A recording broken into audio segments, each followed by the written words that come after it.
All right, Assalamu alaikum. Welcome to the very first episode of our podcast. We're more than happy to have our special guest, Brother Hassan Wadi, on the show.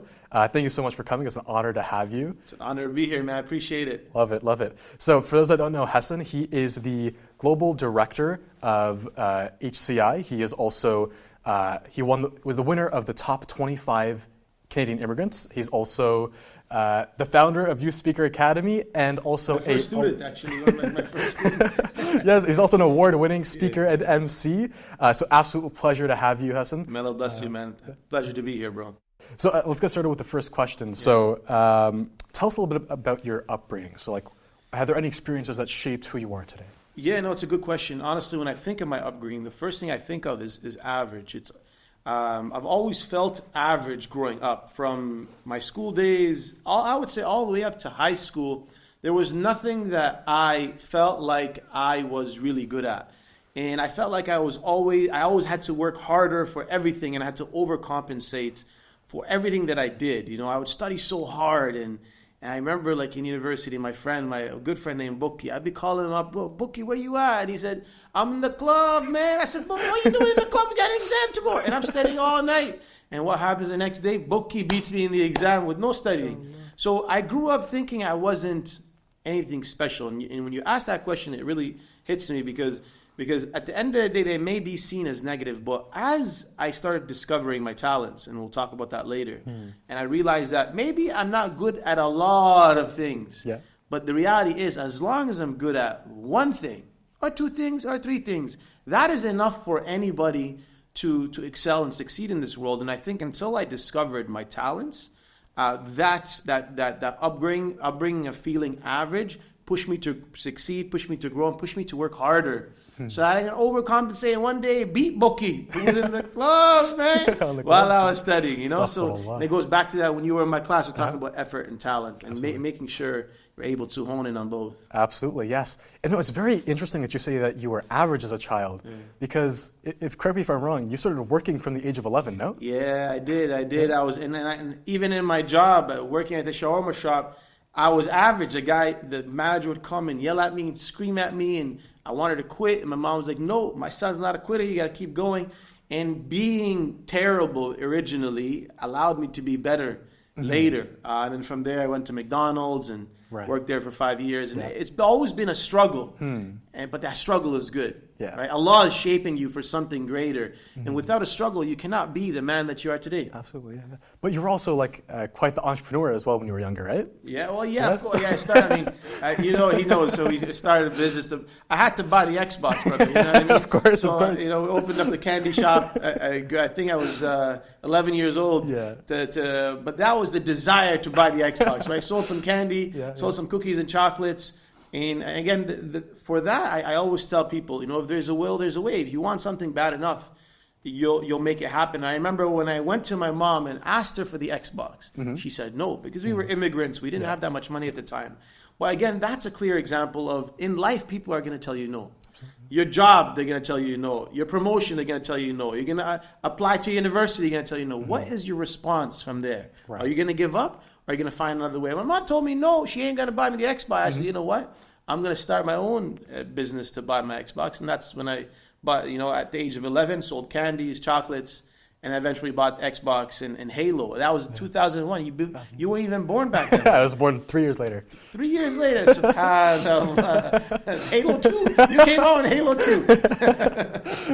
That's amazing. Okay. So you grow up a little bit more, and then it's time to start applying for universities. So, that's a very important time for a young person. So how did you decide what you want to do in university, what you wanted to do, when you were getting older? It's a great question, because as I'm teaching through my Youth Speaker Academy, through my program, I teach a lot of kids as young as 6, as old as 18, and then adults as old as 65 plus. The common question, a lot of them don't know what to do at that time, right?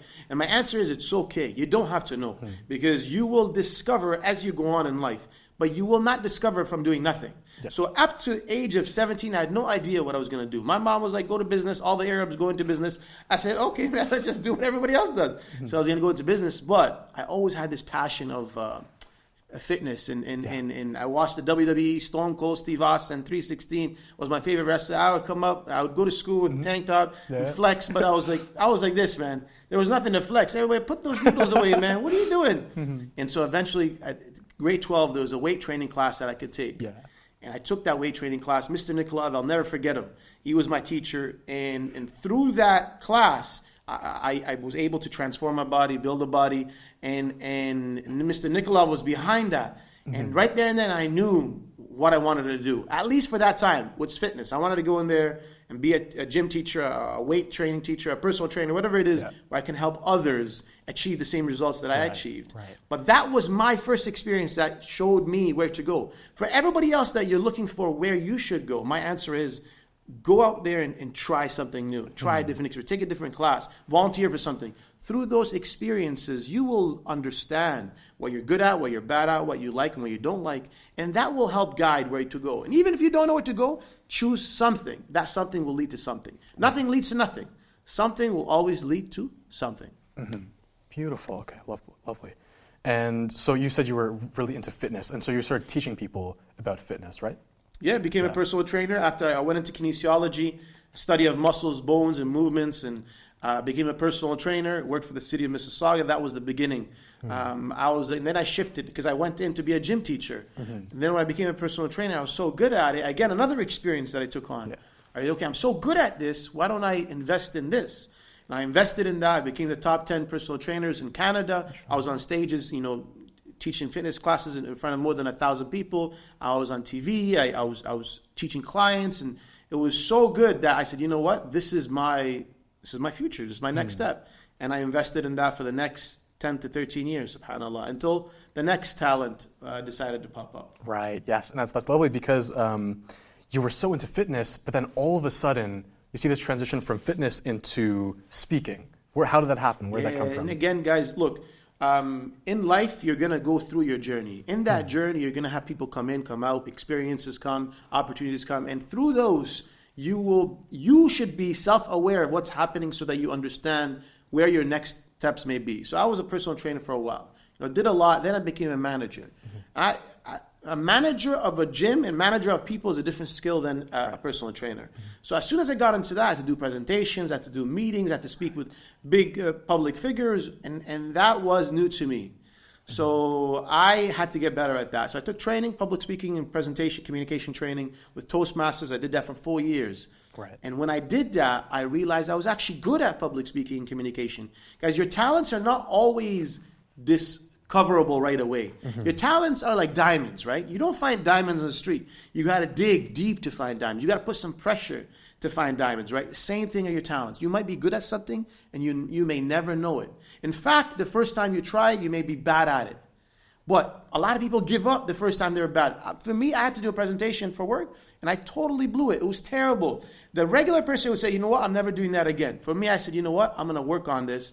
I took the training, and through the training, I realized this is actually a talent. It's not a negative. And I took that, built on it, worked on it, opened up the academy, started speaking at schools, events, conferences, and a whole new area of my life began from that experience. It's lovely. And you hinted about Youth Speaker Academy, right? What prompted you to want to start that? Yeah, and it's crazy. You're my first batch, I believe, my first student. I remember you did level 1, level 2, level 3. But here's I would say a lesson for everyone, and this is so important. Find the things that you're good at. Find the things that you're talented in, and then ask yourself this question. Being good at those things and making money is not enough. The question is, how can you use those talents to give back, right? Absolutely. And how can you teach those talents to others so that they can benefit? So when I started being better at public speaking communication, I realized how much better I was at my job as a manager in fitness.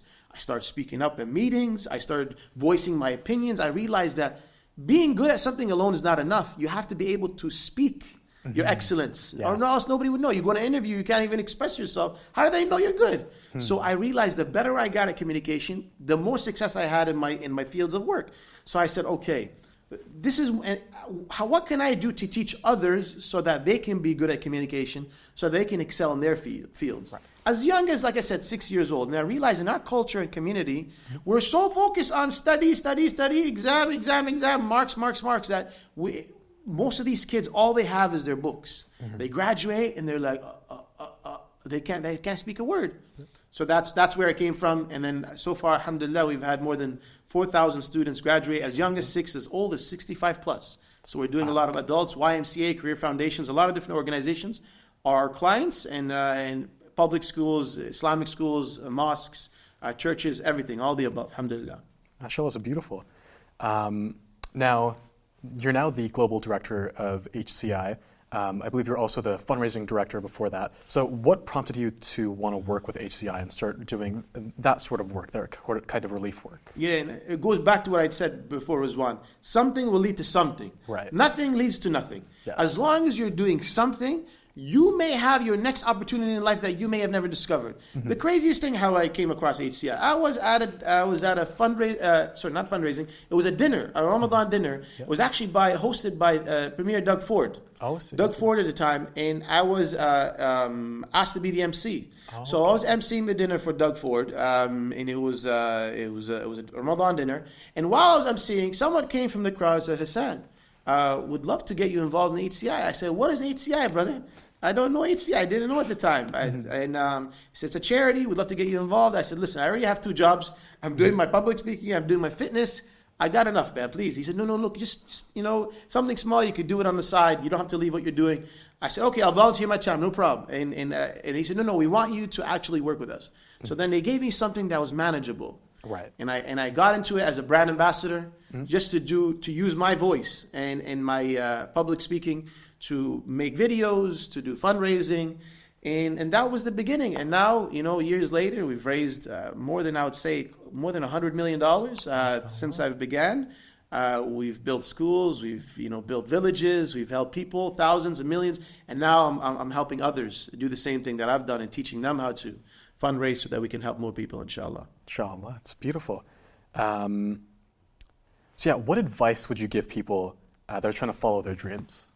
Yeah, I would say, look, dream big, but be realistic. In these movies, they tell you, if you can dream, you can achieve. If you can believe, whatever, anything's possible. Sunshine, rainbows, it's not true. It's not true. Look, we'd like to have a positive message, but you have to be realistic. So follow your dreams as long as it's realistic, and as long as it can provide for you and your family.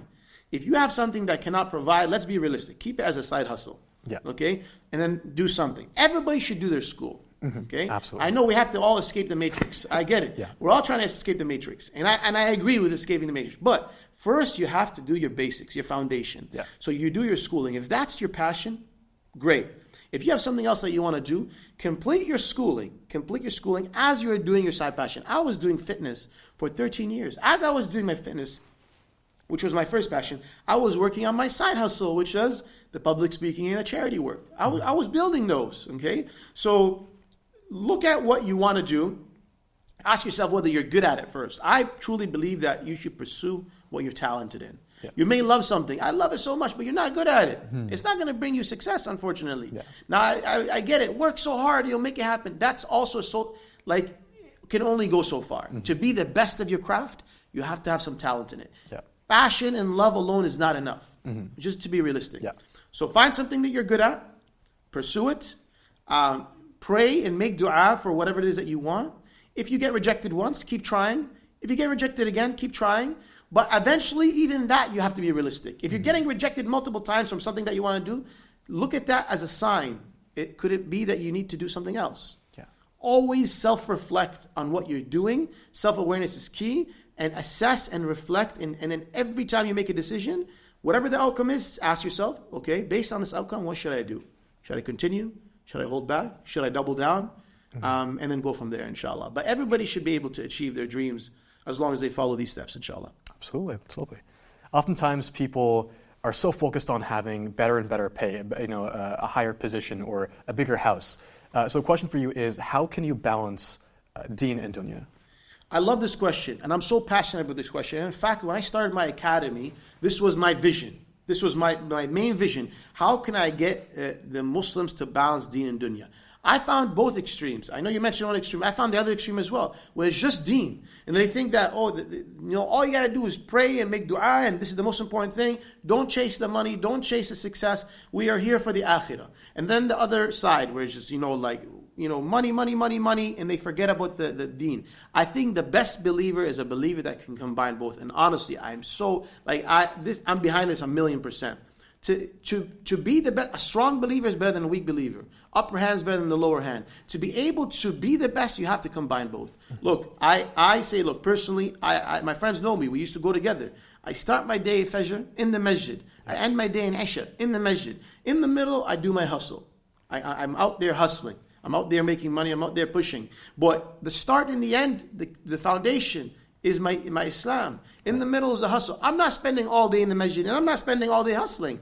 So how can you combine both? And the stronger that you are in the dunya, the more you can use that for the akhirah. Leverage your dunya for the akhirah. The more money you make, the more money you can give. The more status you have, the more change you can make. The more power you have, the more people you can affect. So strive to be great. Strive to be the best. You're a Muslim. Do the best that you can do, but do not lose your focus and do not lose your foundation, which is Islam. Most people, when they become successful, they lose their Islam. Right. And most people, when they get into the Islam, they lose their success of the dunya. But combine both and be the best believer, and remember that the upper hand is always better than the lower hand.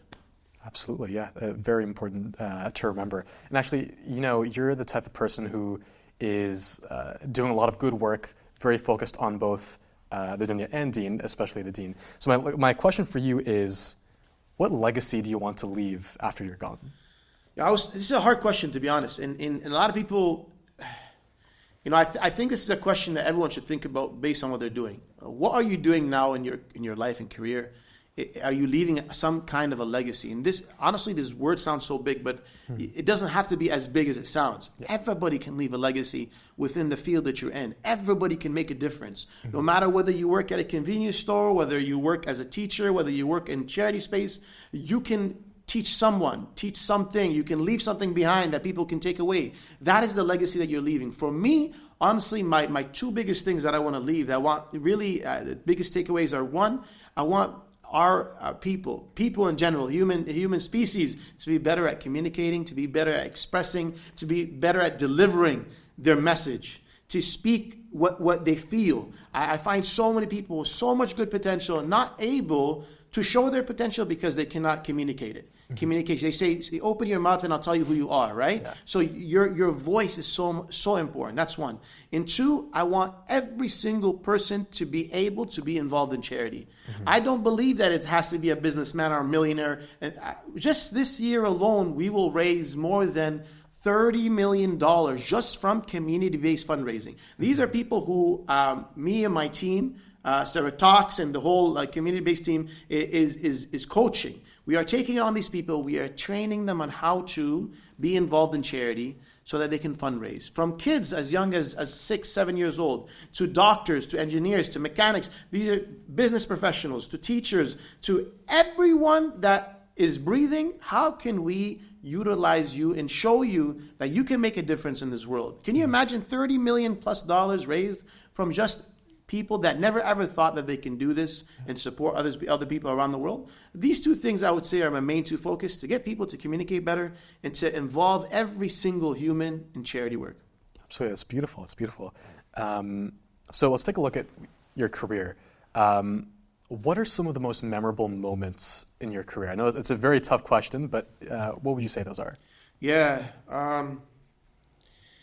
Honestly, one for my academy. I believe I remember I had this little girl. It was her first class, and she was crying. No, Bobby, don't go. I can't. I don't want to do this class. And she was crying outside. I remember bawling her eyes out, and she didn't want to do the class. I had to go out and try to comfort her. And I remember at the end of the program, this little, she was 7 years old. Subhanallah, at the end of the program, she presented this beautiful speech in front of this massive crowd, without any notes and confidence. And I remember how proud we were. Once she finished, all of her family members came up and we all gave her a hug, and it was on video. It was so beautiful. And making that difference on kids really is beautiful. I love kids, man, and I want to see all of us, how we can support the youth and make a difference. Just today actually, for the charity space, I'll share this. I had this little girl named Renad, and she's in Gaza right now. Right. And she's this beautiful little girl who wants to be a chef. And she's got an Instagram channel within her little tent of cooking these little meals that she can make with whatever ingredients she has. Right. Barely any ingredients. They don't have any meat there. So I reached out to her family. I said, look, what's her favorite meal that she wants to cook? She says she would love to cook mansaf. Mansaf is this famous Arab dish. It requires meat, which is very expensive in Gaza. I said, okay, say less. We're going to hook you up. So connected with my team. They brought the ingredients yesterday to Renad, mashallah, and she had this box of ingredients. And today she just put out a video of the unboxing. Yeah. She brought her the meat and the onions and the yogurt. All these ingredients would be super expensive. And to be able to provide that opportunity for her, I think is priceless. To see her smile, her excitement, that now she's going to cook her favorite meal, a meal that would be impossible without the support of HCI and the team and the donors, this is something I'll never forget. That's beautiful. And anytime I see a video of you out in the field, you always see the kids running to you, just flocking to you. It's all about the kids. Yeah, all about the kids. It's all about the kids. They are the future. How can we support the kids? How can we push them? How can we provide the environment, the resources, and the coaching for them so that they can succeed? Because at the end of the day, they are the future, and they need good role models. Actually, speaking of memorable moments, I think one memorable moment for me from your career, I think you sent a video in one of our group chats, the Youth Speaker Academy group chats, and it was you in Syria, and you're in the car, you're leaving the camp, and you open the window and you're saying goodbye, and they're saying goodbye to you, and they're probably very sad with you leaving, right? And there's one child who said to you, "Don't forget us when you leave. Yes, Remember us." His name was Hassan. The same name. SubhanAllah, the same name. Yeah. Don't forget us. The words that. Tears started going down my eyes. When I heard we'll that. never forget, and that's the truth, man. We got to look after our brothers and sisters who are in need, and sometimes we live the life here. It's so easy to forget what others are going through, and as long as we remember from time to time, so that we can, allow us to drive us to push with whatever you're doing, because your success is their success. Absolutely. As long as your mind is in the right place and your heart is in the right place. I always say, Sheikh Tawfiq Chowdhury said this, and I never forget it. He's a sheikh, he's a doctor, a businessman. So I love when he speaks, because it connects with the way I look at life, deen and dunya. He said, the best believer is the one who has Allah in his heart, but the world in his hands. Can you imagine that?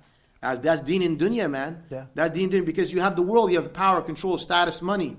But the foundation is Islam, meaning you will not misuse the power that God has given you. Most people, once they get power, status, money, they change and they forget their iman.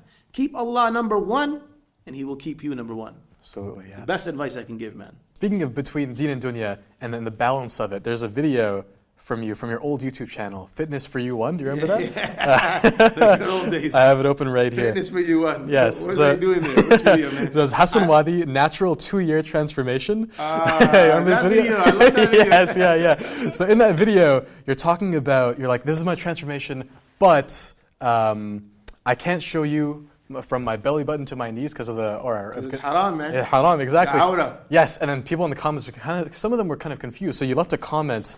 Let me just read it. I don't even remember what time I left. This is you can actually see it. Wow. Fitness for You 1, 10 years ago.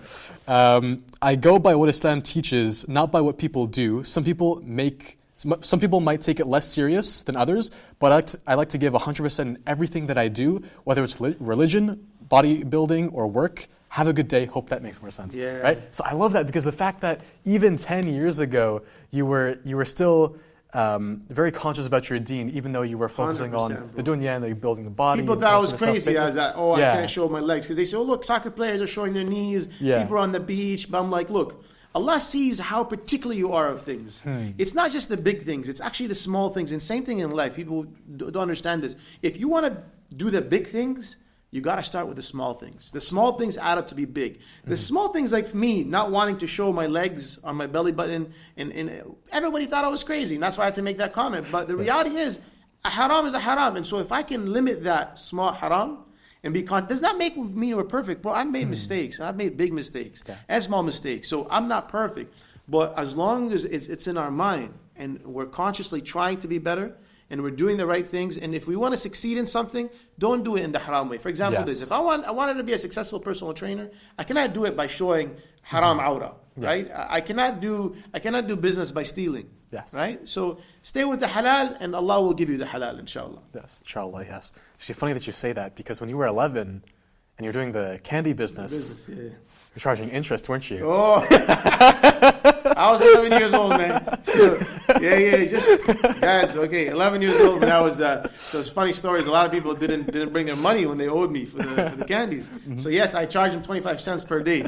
But I was 11, man. I had no idea what was going on. I didn't know the fiqh. I didn't know Sheikh Tawfiq Chowdhury, Sheikh Ala, Sheikh Hassan. I didn't know the halal haram. But after years later, I said, oh man, I committed a haram back then. Yeah. I did tawbah, brother. That's good. That's good. So the Xbox is still there, but I mean, it is what it is. So we fix that. Yeah. Also, part of it is also admitting to your mistakes as well. Yes, and living up to those. Yes, and feeling guilty. Yes. Yeah. Some people do it without feeling guilty, and I think that's a big problem. It's not about your mistake, guys. Look, it's not about your mistake. It's about how you feel towards your mistake and your plan after that mistake.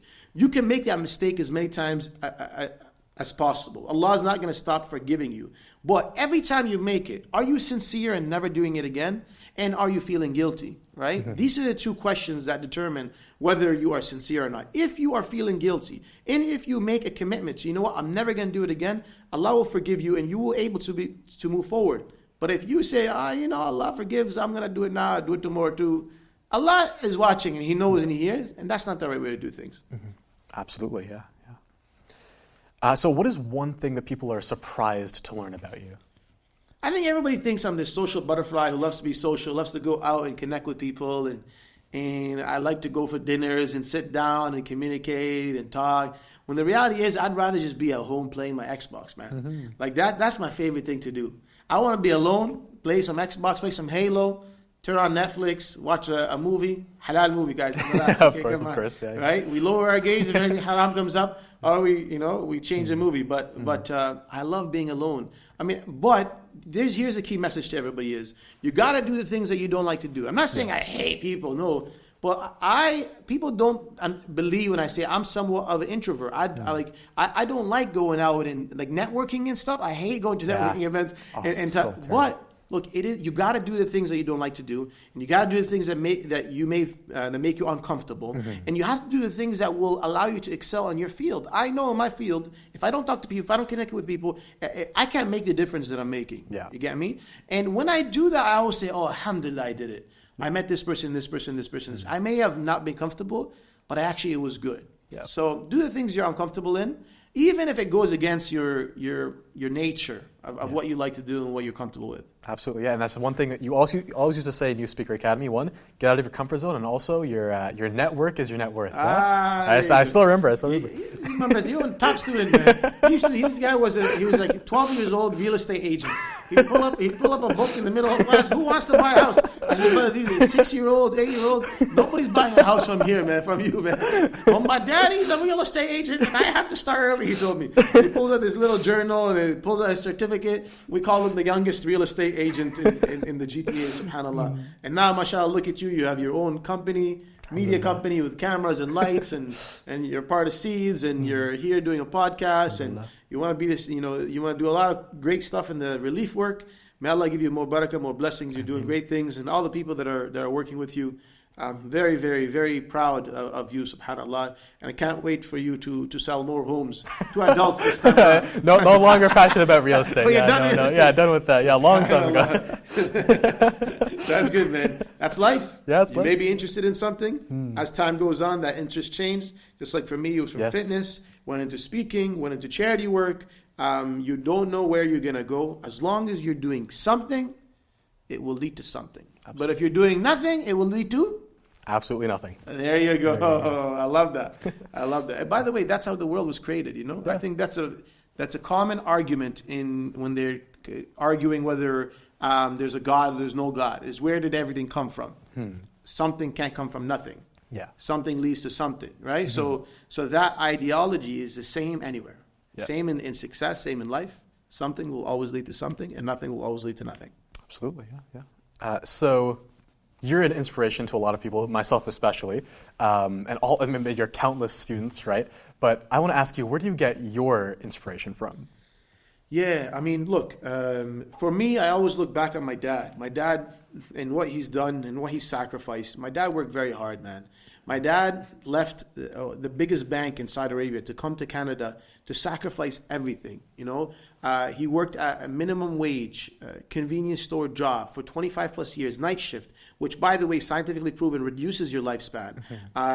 He worked night shift for 25 plus years. His store got robbed. He was beat in the store, working such a dangerous job, making minimum wage so that he can provide for us so that we can have a better future. I really feel so sad when I see kids come here as immigrants and then let go of this opportunity that their parents gave up everything for. I think parents are beautiful. They truly do everything they can so that they can give you what you have. And it's so easy as human beings to take things for granted. It's just in us, human nature. So when I look at my dad and how he grew up, he did everything for his family. He gave everything for his. Growing up, all he did was take care of his brothers and sisters, his mother. He did that growing up, and then he did that for us. And so now everything that I'm doing, my constant thought is, how can I do what I do so that I can give back to my family and give back to my community and give back to people around the world? And I think everything that I'm doing revolves around that, is giving back and supporting those in need. And I thank my dad, and I thank my mom, of course, as well, for nurturing and supporting and playing her role in that family in supporting my dad. And I truly believe, I love that. That's a whole different discussion, the mother and the father and how they can come together to create a successful family. Absolutely. It's lovely. Yeah. What do you love most about what you do? I think, look, the number one thing, and you'll find this for anyone, I believe, that if you start doing this, that you will love the most, just like I do, is being able to give back, being able to utilize my talents to help others. But this is not just connected to charity, just because people think, oh, just because you're in charity, I'm able to help others. No, everyone's able to help through your talents and skills. I see, Tony Robbins says the key to living is giving, right? And it's very true that the times where you are most happy is the times where you are able to give. It doesn't always have to be financially.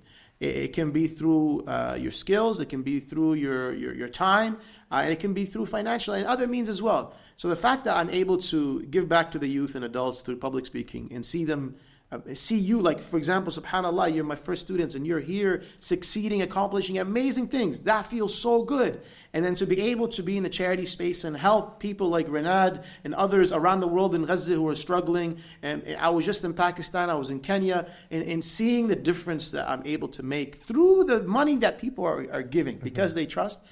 This to me is priceless and is the best thing and my favorite thing in everything that I'm doing. And I invite everyone, no matter what you're doing, to find ways to give back. And that's why when I said we raised $30 million, that goes back to doing that. I am providing the opportunity to everybody to be able to give back through their field. We have doctors who have raised millions of dollars, right? And so, give back in whatever way that you can, but the best way to give back is through your talents and skills. Absolutely.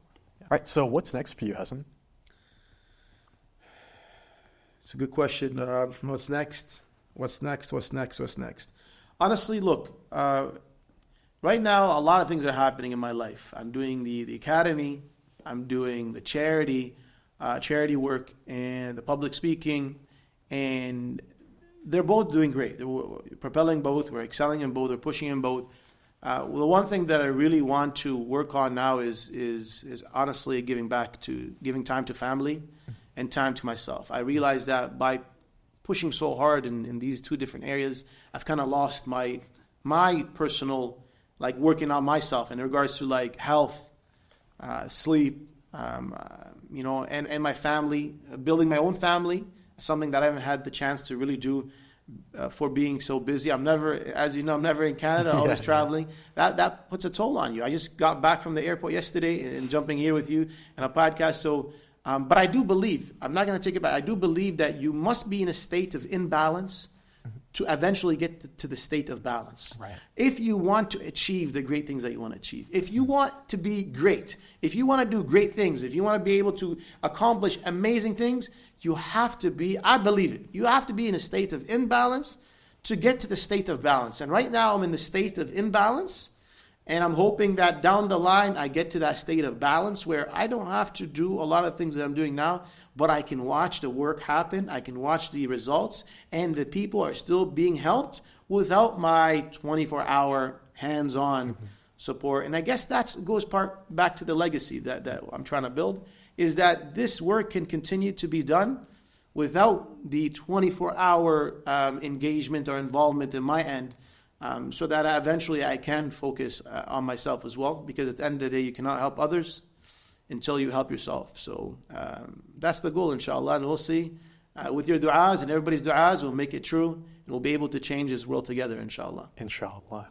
All right, so thank you so much for coming on the podcast. It was absolutely lovely having you. It was an honor. Honestly, you've been an inspiration to me. I would definitely not even be in this room or be where I am today if it wasn't for you. You've been such a big help through every step, every stage of my life since I met you. Alhamdulillah. So yeah, I just want to say thank you. I appreciate you, man, because also the examples that I see, the successes, allow me to keep going. So seeing you succeed and seeing you grow and seeing you accomplish all the great things that you're doing, you and all the other students that have had, that keeps me going, and it fuels the fire. It's like the gasoline that shows me, look, I know things are rough sometimes. Things get hard. You want to give up. You want to quit. But when you see these success stories as yourself, and you see people doing great things, that is the fuel that sometimes is needed in those difficult times to keep pushing and say, you know what? At the end of the day, it was worth it. If I have this guy named Rizwan who's out there, helping this person and that person, accomplishing this, accomplishing that, then everything that I did, no matter how difficult it was, at the end of the day, was worth it. So I appreciate you. Keep up the good work. May Allah bless our youth, bless our adults, bless everyone that's involved, and put us on the right path, because there's so much stuff that we can do, so much stuff we can accomplish, as long as we have that perfect balance of deen and dunya, inshallah. Inshallah. All right. Thank you so much for coming on the podcast, Hassan. It was amazing having you, and inshallah, we will see you for the next episode. Inshallah. Inshallah.